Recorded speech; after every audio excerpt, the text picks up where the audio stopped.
Welcome to an hour of Healthmade Radio. Healthmade is a community for natural health seekers where we educate people about common health conditions and share extensive research on the most effective natural health treatments and promote legislation that protects our health freedoms. A core concept belief is in the innate intelligence and healing power of the body, and if properly supported spiritually, emotionally, and nutritionally, it can find its way back to health. Healthmade Radio will bring information from integrative health experts throughout the world. Check us out at healthmade.co. Health is what you make it. I'm Dr. Michael Karlfeldt, and I will be your host. Today's guest is medical intuitive John Kortum, the author of the Kortum Technique.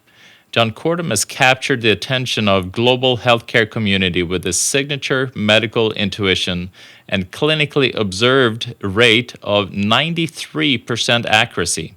By simply looking at you and without communicating your symptoms, pains, or discomforts, John identifies organ imbalances often before conventional medical tests detect any irregularity. His self-developed, teachable, medical assessment technique transcends our current understanding of human health and biology.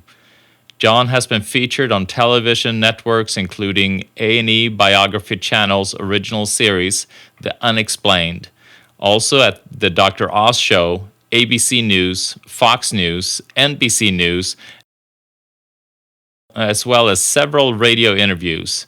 He's conducted live demonstrations on camera and in conference settings. John has facilitated workshops for over 25 years. He's been a residential trainer at the world-renowned Monroe Institute in Faber, Virginia since 1998. In his book, The Kortum Technique, John explains the perceptual framework for detecting health imbalances, recounts his personal journey of intuitive discovery, and introduces the medical research team who have evaluated his clinical performance. John, it was so fascinating to read your book and just how that whole process evolved. Can you tell the listeners, is this a gift that you were born with, or is this something just came upon you, or you learned, or how did you develop this gift? Well, Dr. Michael, I would say it was the gift of curiosity more than anything. When I was young, I just noticed that people had certain textural qualities to their appearance when I looked at them. Now, I know a lot of people talk about seeing auras, seeing chakras, seeing colors, or even looking into the body like an MRI or an X-ray. But that's not how I've come to understand the body's natural language for health. At the time when I was young, I really didn't know what it was that I was seeing. I just noticed that some people looked ordinary to me, and I paid no attention, and other people had something distinct about them that had me say, they just don't look like everybody else. Not that they, looked ill or sick or not healthy or tired. I wasn't looking at physiological or physical characteristics. Some people just had, some people looked more dry to me. Some people looked more moist to me. Some people looked more shiny or reflective. And these were just my own vocabulary that I use to describe some of these indications that I see. And then over time, I began to realize as I grew up, these people would develop illness. And that's when it occurred to me, well, maybe these textual indications that I perceive relate to illness. So you can then see a direct correlation then between what you recognized as something that may not be visible for the normal individual and people weren't talking about, but you were seeing these kind of appearances on an individual and then seeing that there's actually a direct correlation. Well, my sense is that other people notice these qualities. Maybe they don't notice them to the extent that I do because I dedicated myself to understanding them. But what I found was, I was using my ordinary senses when I looked at people. So I talk about using, the 5 ordinary senses in an extraordinary way. I know a lot of people may talk about sixth sense or being psychic. But that's not how I would describe my process. Now, other people might disagree with me and say that there is some psychic component, but I feel that people have this ability. And, just jumping years ahead, I've taught physicians how to see these indicators. I've taught, soccer moms, IT people, school teachers, bus drivers, plumbers, lawyers. I've taught a wide field of people how to see these indicators as I do. So it's not necessarily something that's unique to me when I see it. It's really just knowing how to make those distinctions, and I learned how to share those distinctions with people who are willing to dedicate themselves to a process to learn how to detect these textual qualities. So in essence, it's not really intuition per se. It is more just more of an openness of a sense that we are born with. Yes, I mean what I noticed, Dr. Michael, is the way I describe my process is that I'm blending my sense of eyesight with my sense of touch, so that when I look at a person, as I'm looking at them, and I don't touch people when I do my work. I don't. There's no hands-on with what I'm doing, but I can perceive textural qualities that I feel. So I'm essentially saying that I'm feeling with my eyes. And there's a range. Some of the indicators are these textual qualities. I mean, eventually we came to call them organ indicators when I was working in a clinical environment. But there's a range of how much of eyesight is involved in the process and how much of touch or kinesthesia is involved in the process. So I've learned how to do that over the course of my lifetime. And by what I've learned, I've been able to expedite the learning process of anybody else who's interested. I mean, it took me about 30 years to correlate all of these textual indicators to go, okay, when I see this, it means a respiratory imbalance. When I see this, it means a digestive imbalance. And I've learned how to see an upper intestinal tract digestive imbalance and a lower intestinal digestive imbalance. And I've learned how to see a liver imbalance. I mean, I've gone through this whole process that took me 30 years. Now, for someone who's interested in learning to do what I do, it will not take you 30 years. I can accelerate that process very quickly. Right now, and just jumping ahead of the future for my learning process, when I offer workshops, they're a weekend workshop. And during the course of the weekend, I would say that most people report that they learn how to confidently detect 3 or 4 of the body's 20 plus, 25 plus organ indicators. So I have a lot of evidence not only in my own clinical evaluation in terms of evaluating patients, but from the people that have taken my workshops, they've learned how to see these indicators as well. Where the intuitive component might come in is when I started working with dialoguing with people's organ systems, where I learned how to communicate, and that's when people's bodies were telling me what it is that was vital to the person's restoring of their health, or what was the missing information, because they were taking their medications. They had an organic diet.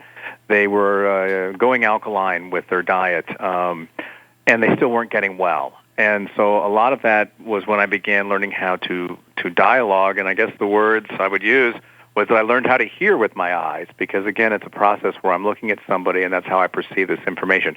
So that component, people may say, is intuitive. I've been working on ways of teaching people how to dialogue with the organ system, but right now, and I haven't completed that yet, but right now I'm very confident in my ability to teach people how to perceive organ indicators. So it's almost like you're having these sub-senses with your sight, where you can then both touch with your eyes and then hear with your eyes. That's pretty fascinating. So it must have been, growing up, it must have been kind of a little unsettling when you see imbalances and diseases and things and individuals, and then hearing about that this is correlated to, let's say, cancer or some other severe health condition, and then later on seeing that sign again in a family or friend, and then knowing that this might be going on in their lives.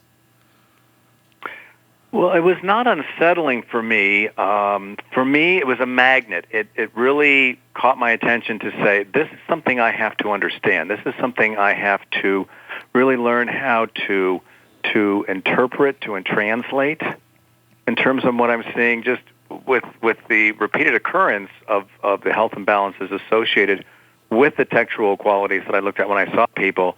For me, I felt like I was Sherlock Holmes, looking for the clue to solve the mystery. And and the health of my mother and father and my brothers and sisters was well throughout my life. I never was faced with a situation in my immediate family circle where their health was compromised. You know, my parents are still alive. My brothers and sisters are all still alive. But it would be more distant relatives that I didn't see very often, or, you know, friends or classmates. But again, to me, it wasn't necessarily unsettling. It was the only way I've ever known the world. Yeah. Because there really wasn't a time when I didn't know how to do this. It's something I've always known how to do. So I had no comparison. It's always the way I've seen the world. But again, it was really very much a magnet for me to pursue what these textures meant. So when did you start then to categorize, you know, these different you call them organ indicators, right? You know, you have Yes. a certain look of an individual, and that is an indicator of that organ is out of balance. So when did you start kind of categorizing these? Well, I was probably around early 70s. I want to say around second grade. Oh, that's early. And yeah, because we had a party at our house one night, and I noticed that a gentleman came to our house that had one of these textural qualities, and he was not a close friend of the family. He might have been a friend of my parents that just happened to come to this one party this one time, because I never saw him again. So maybe he was just invited through friends of our parents. It just came as a social gathering. But after, I noticed when he came to the party that he had this particular dryness. There was, I would call him arid. He had a real dryness to his, the way his, I don't necessarily want to say his complexion, but his face was very dry to me. And most of the indicators I get are by looking at someone's face. And after he left the party, I overheard my parents say he had just found out he'd been diagnosed with lung cancer. And that was the first time where I realized, wow, maybe what I'm seeing relates to health. Oh. And then I had to wait until I saw another person that had this same ashy or dry appearance about them, and then find out if they, in fact, had any kind of associated respiratory imbalance. Now, when you're in the second grade, most adults, other than perhaps your own parents, don't really share their aches, their pains, their illness with you. So I didn't, the adults around me weren't telling me whether or not they had health imbalances. But I always remembered that gentleman from the party, and so eventually it was, may have been months or a year before I ran into the next person, and then I did find out that they had a respiratory imbalance. And so that's how I began to pay attention to these qualities and then pay attention to the feedback that I was getting from the people about what was going on with their health. Once I got into my later teens and early 20s, that's when I really accelerated the correlation. I had already known a lot about the textures, but I just had the empty blanks in terms of what organ they related to. Mm-hmm. But by the time you move into your early 20s, you start hearing from your friends about their trips to the doctor, and now they've got fibroids, or there was a lump in their breast, or their thyroid's in a hypo situation, or they have Hashimoto's disease. And so I really started getting a lot more feedback in my later teens and early 20s. By the time I moved into my later 30s, I felt I had correlated enough of the organ indicators to approach the conventional medical community to evaluate me in a clinical environment.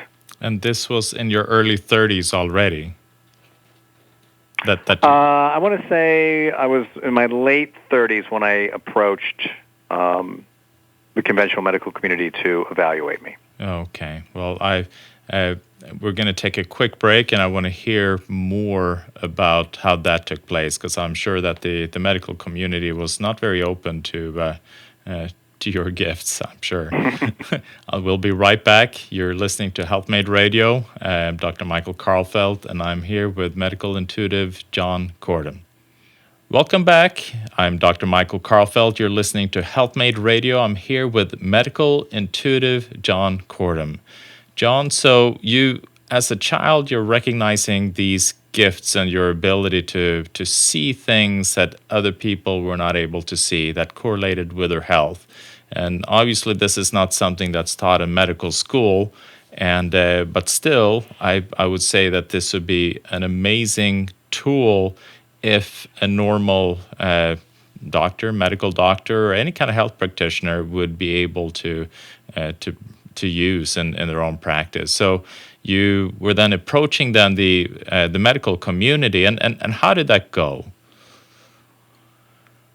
Well, initially, I was not very successful. I want to say I was about 3 years of knocking on a lot of doors, making a lot of phone calls to both the conventional medical community, and I even went to the alternative medical communities. And I found with the conventional medical communities that they were relying on a system that, in evidence-based medicine was something that they were fully convinced of. And when I would say I can identify people's health imbalances by looking at them, and you can instantly grade my results in your office because you already know what your patients are diagnosed with. So this would be an easy evaluation to set up. Mm-hmm. But I never really got far enough in the conversation to explain to people what organ indicators are or what textures are. Just that enough alone, a lot of medical doctors just shut down. They just thought it was ridiculous. Yeah, I'm sure. And even talking to some... even talking to the alternative communities, they were also interested in their methods as well, and so they spoke a lot about Ayurvedic medicine and traditional Chinese medicine.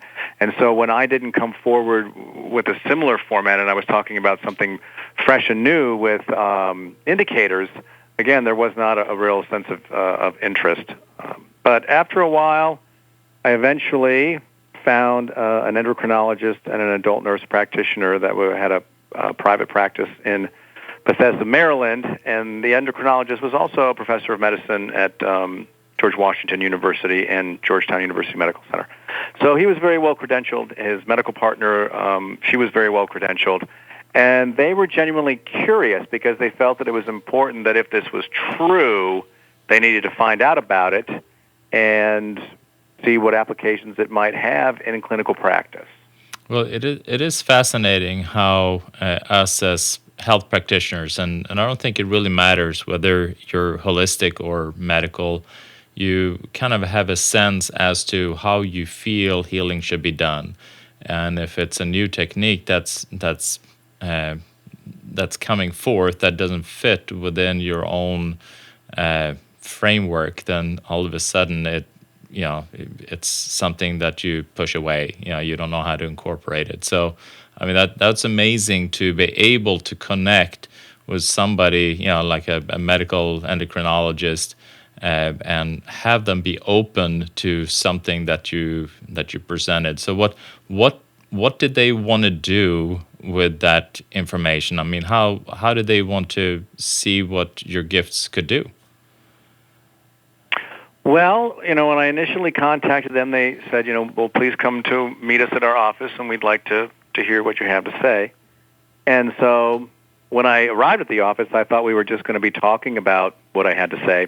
But on the day I arrived, they just very quickly just took me into the patient rooms and the examination rooms with the patients that were there today and just started saying, evaluate, evaluate, evaluate.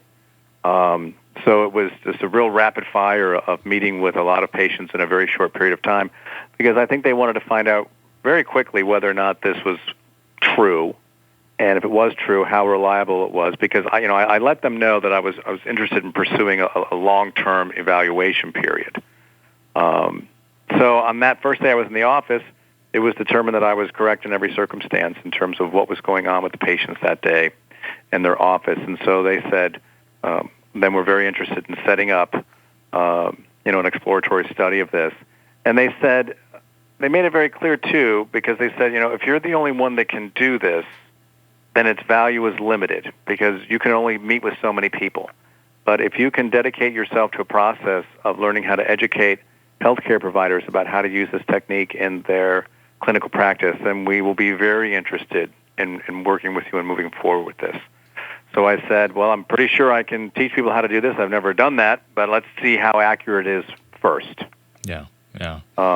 In terms of what we'll find in a clinical environment. So it must have been, I mean, coming to their office and them, saying, "What do you see? What do you see? What do you see?" I mean, how confident did you feel in yourself of what you were saying? so that they would be willing to move forward? I mean, but were you nervous at that time, or what was going on? Well, of course, of course, I had some level of performance. How am I going to do here? Because I knew, obviously, I just had this one chance to enroll them in this idea. They weren't going to ask me back if it wasn't going to be that accurate. Well, my only concern on that. Oh, go ahead. You've been knocking on doors for 3 years, and here you have an opportunity. If you blow it, it might be another 4 years. Yes, and my concern is because what I had learned from these indicators is that there are many occurrences where the illness won't manifest for 6 months or a year later, even though the textural quality is present in the moment. So I knew I might be seeing an indicator right now, but their medical tests may not have detected anything.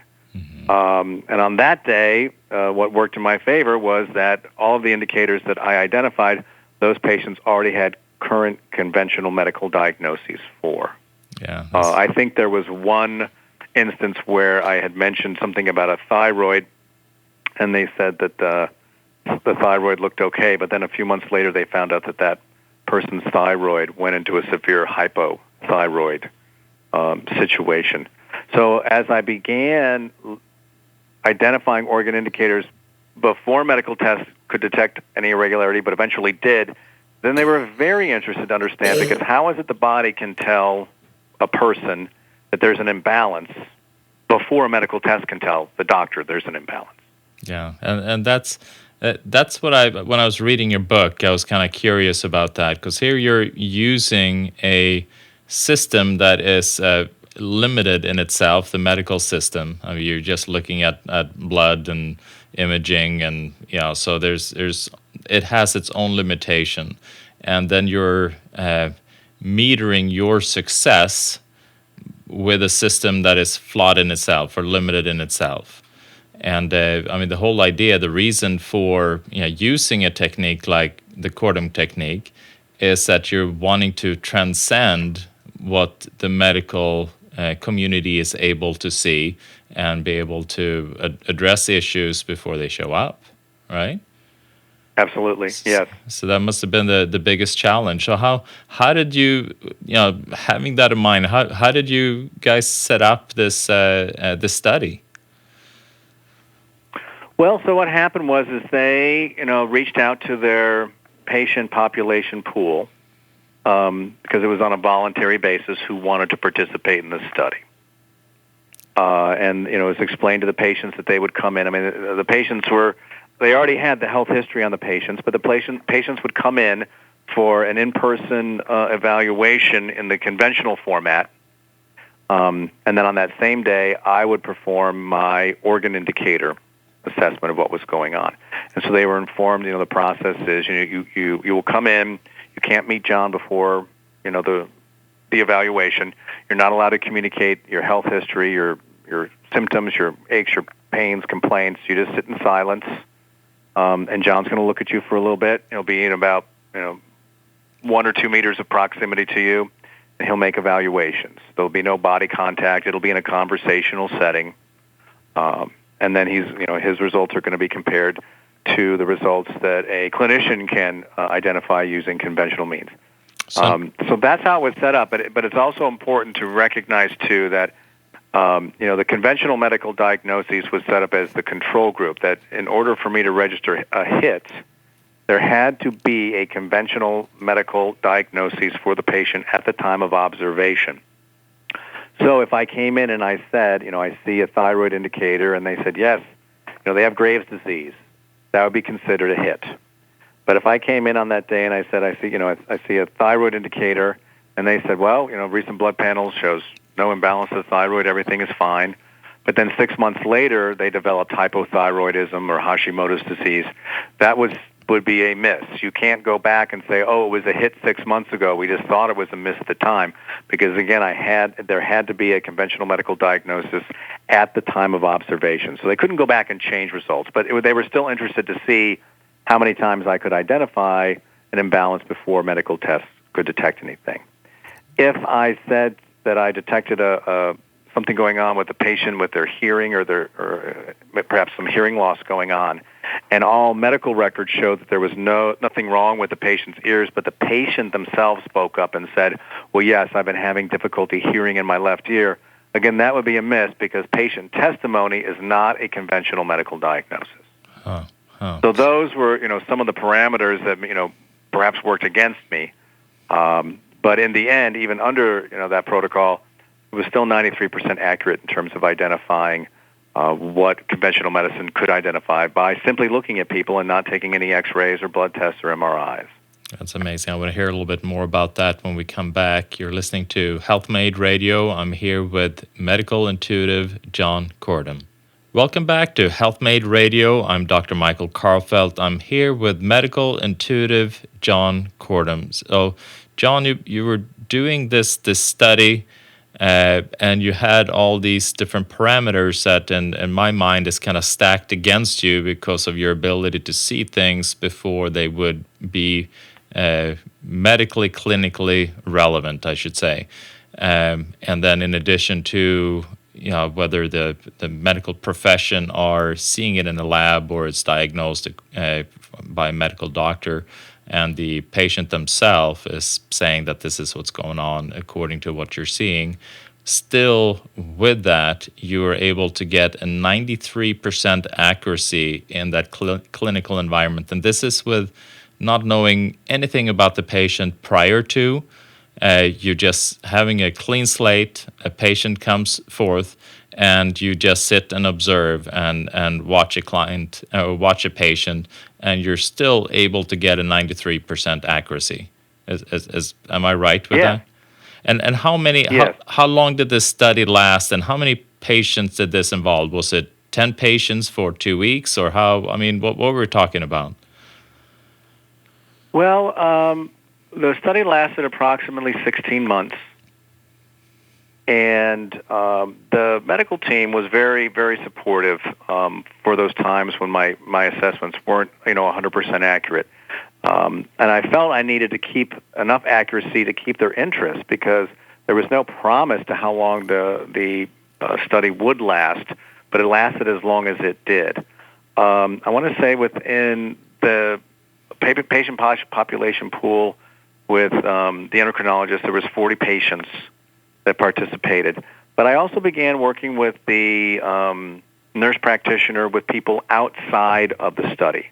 And so I was, working with people that their doctors were not able to identify their health imbalances, and she would accompany me when I met with people that wanted to see what I had to say.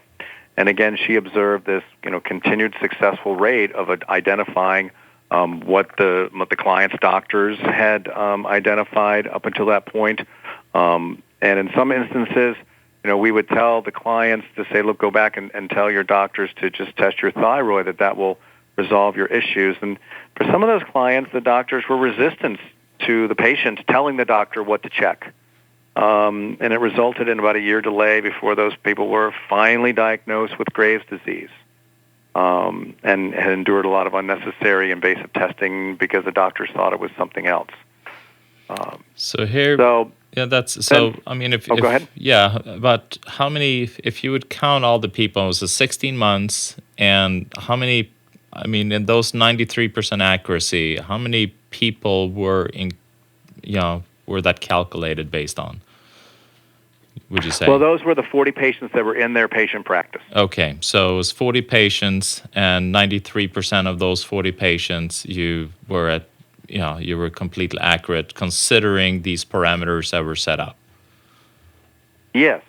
So if I'm just curious, and I can't remember if I saw this in the book or not, if you would not have those restrictions, that was those parameters of the medical study, what percentage of accuracy would you have given yourself?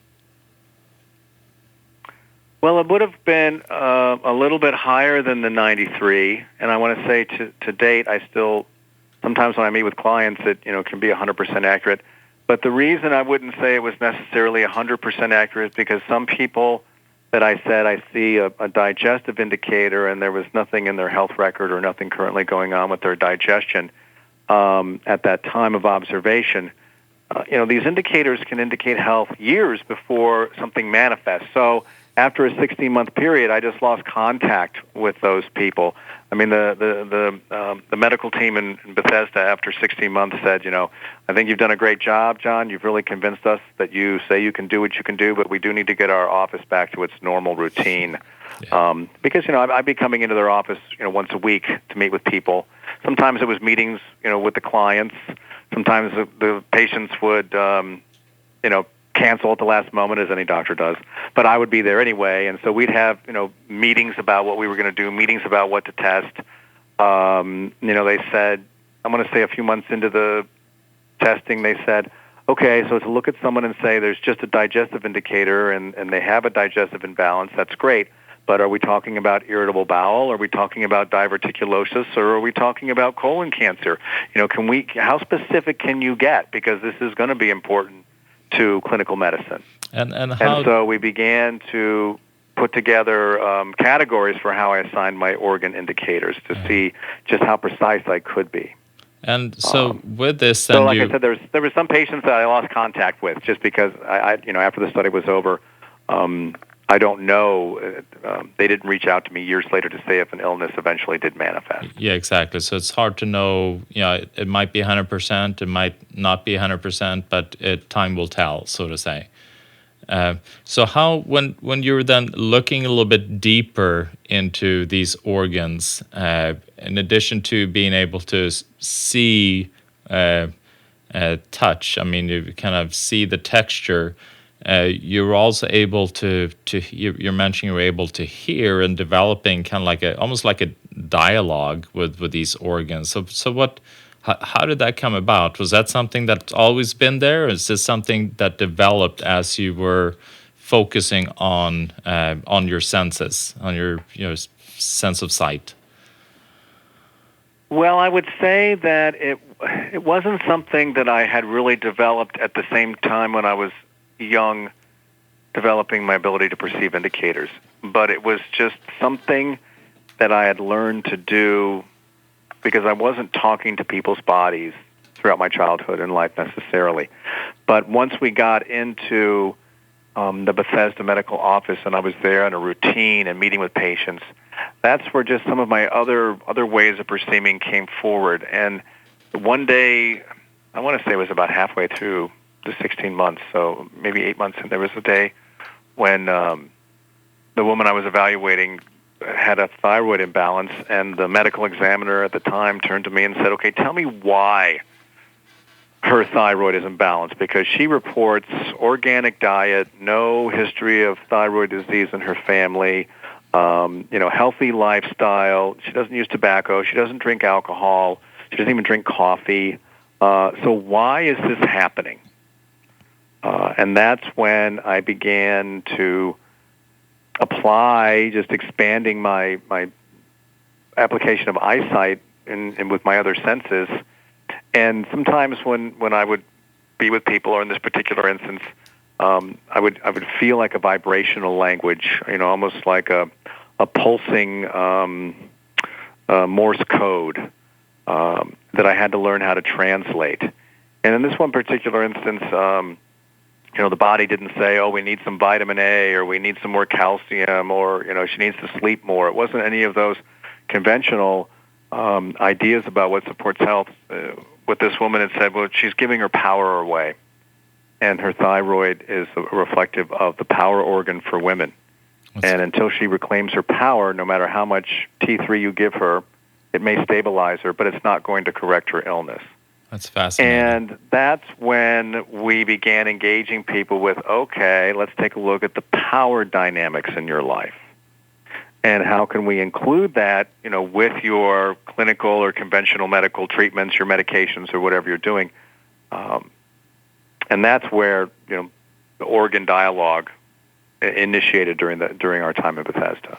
So with that, you then notice that different energy was connected then to different organs. So that, like you're saying, that the thyroid was like a power organ. Has that been consistently true for other organs as well, as that there's a certain set of emotions or patterns that are associated with that organ?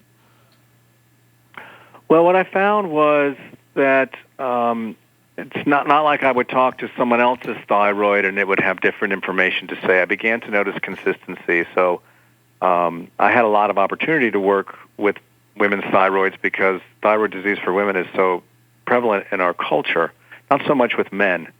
For men, the power organ is the prostate. But I found that it wasn't so much information of an emotional nature for people because there's nothing, of course there's healthy ways of expressing our emotions and unhealthy ways of expressing our emotions.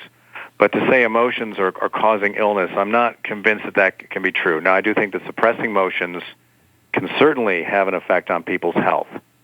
But the doctors were always talking about pathology and causality. Let's get to the root of pathology and causality here. Even as open-minded as they were, they still had their feet firmly planted in Western evidence-based medicine. So I began to use the word called perceptual causality, so how people perceive the world, or how is it that people are positioning themselves in their lives and in their relationships that result in the organ dysfunction. So for women with the thyroid, what the body was continuously telling me was that they were positioning themselves to give their power away. Now, they may or may not be emotionally upset about that. Every woman's relationship to her power is going to come in different degrees, but the body was saying that it was really about the power, or how they were positioning themselves with power. So that's when I began to reveal what I came to call perceptual causality. And so each of the organs has to do with how the world is perceived, or through which filters does a person see and experience their reality.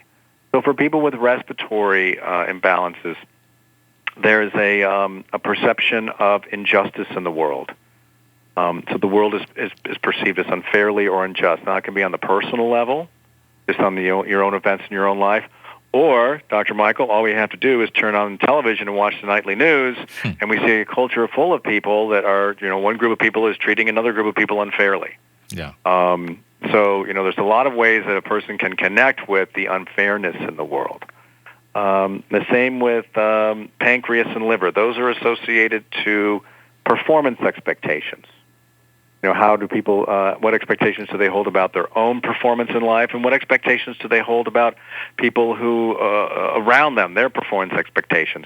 And I can only speak to perhaps some, people that we know in the world that are in the media, in politics, as they succumb to their illness. If we look at people in the IT field that succumb to pancreatic or liver cancers, because the liver and the pancreas do have a connection in my model, did those people have maybe some performance expectations, not only for themselves, but for the people or the team around them with which they worked? Absolutely.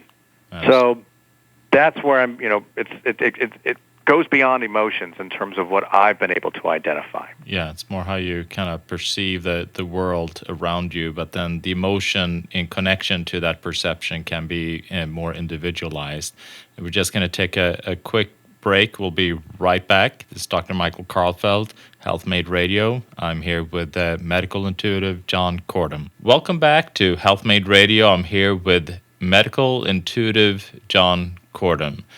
John, so we were talking about that you're able to develop this ability to dialogue with the organ. So not only were you able to see the organ imbalances, but you're also able to then dialogue with the organ as to what were the imbalances and why it was in the place where it was at. But there's another thing that you that I think is very fascinating, since I deal with a lot of chronically ill individuals. I have a lot of patients in my practice dealing with cancer. You're able to perceive something that's called the lifespan moisture level. Can you tell me a little bit about that? Yes, it's interesting because when I was in the study and I started to learn about perceptual causality, or what were the motivations behind illness, it was at this point in my life that many of my closer friends were developing cancer. And this lifespan moisture level that I talk about was something that I also recognized when I was young, that relates to a person's biological power supply, or what do they have to draw upon in terms of if their body is faced with a life-threatening illness or complex disease? And again, I know that I'm not the only one that can see this because, and what I rate a moisture level on a 0 to 100% scale, 0 being very low level of moisture, 100% being the most desirable level of moisture. And most people out in the world that I see have between an 80 and 90% moisture level, and it's just that they have a saturation of moisture in their skin, in their complexion. But I'm not talking about a dry complexion or an oily complexion, because people can have an oily complexion and still have low moisture, and people can have a dry complexion but still have robust moisture. But it really relates to how well they're going to fare over their lifetime when faced with health. And even when I worked in the Bethesda office, when I was describing the lifespan moisture to members of the medical team, they said that as part of their medical training, they spent some time in cancer wards, and they said that they could notice that people that were in the end stages of their lives because of the cancer, regardless of their age, that they had a dryness to them, that they could see that they were arid. And maybe you can comment on that as well, Dr. Michael, since you say you're working, you have a lot of people that you're working with cancer. Perhaps you notice that some of the patients that are surviving through their cancer have a moisture about them, and then some of the patients that are succumbing to their cancer have a loss of moisture. Have you been able to recognize this moisture that I'm speaking of? Yeah, I mean, you can see from my perception, you can see a certain vitality level, I would say. I mean, it's just a certain energy about them, or kind of a solidity, than with others that have a little bit of a rougher time. It's a little bit more kind of a hollow energy, and you can feel that the cancer can more easily kind of move through without resistance. So I know what you're talking about, and I would love to. I'm actually very intrigued to learn more about the lifespan moisture level and see how I can utilize it more in my practice and get better at it. Because like I was reading in your book, you were saying that you can have two individuals both develop cancer, but the one that has the higher lifespan moisture level has a much stronger chance of withstanding it.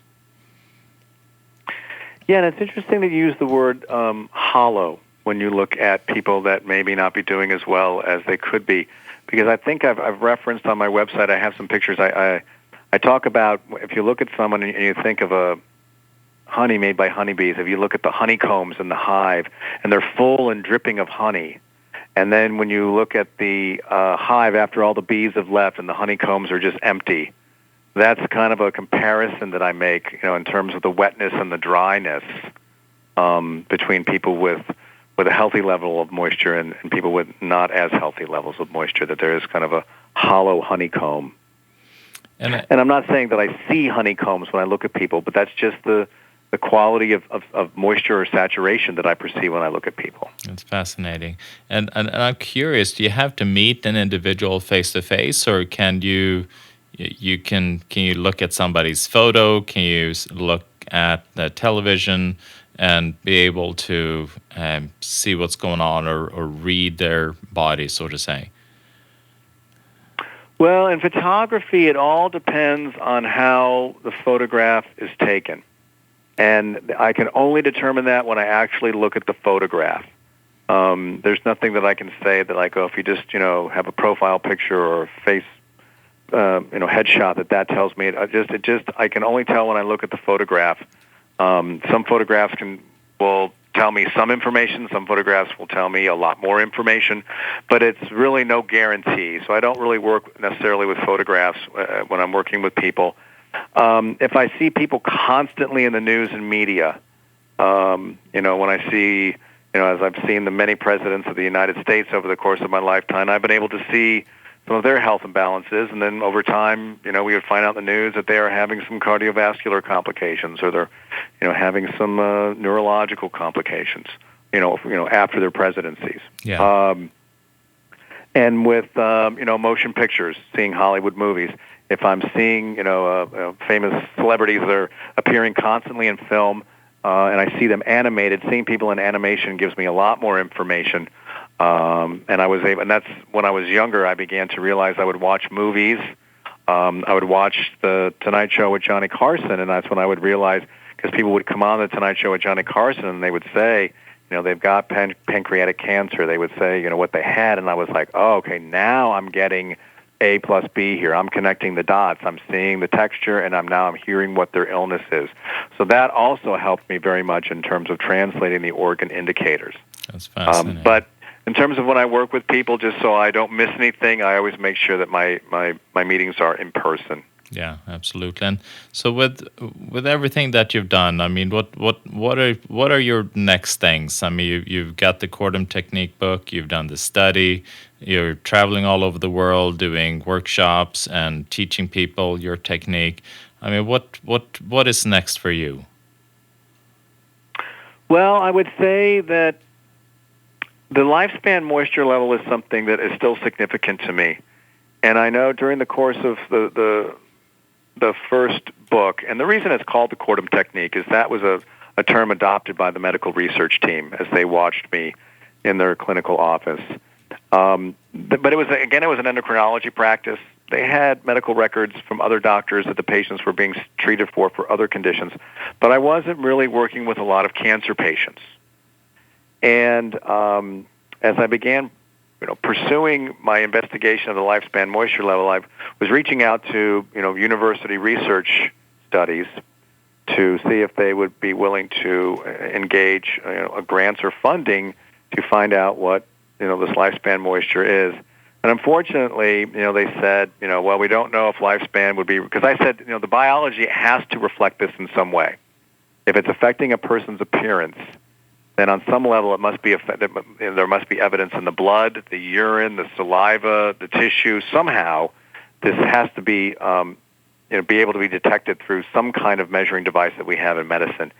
And the people that I've spoken to at the university level, they said, well, if we don't know if it's saliva, we don't know if it's urine, we don't know if it's blood, to take body fluids and stow those body fluids, it's a very expensive process.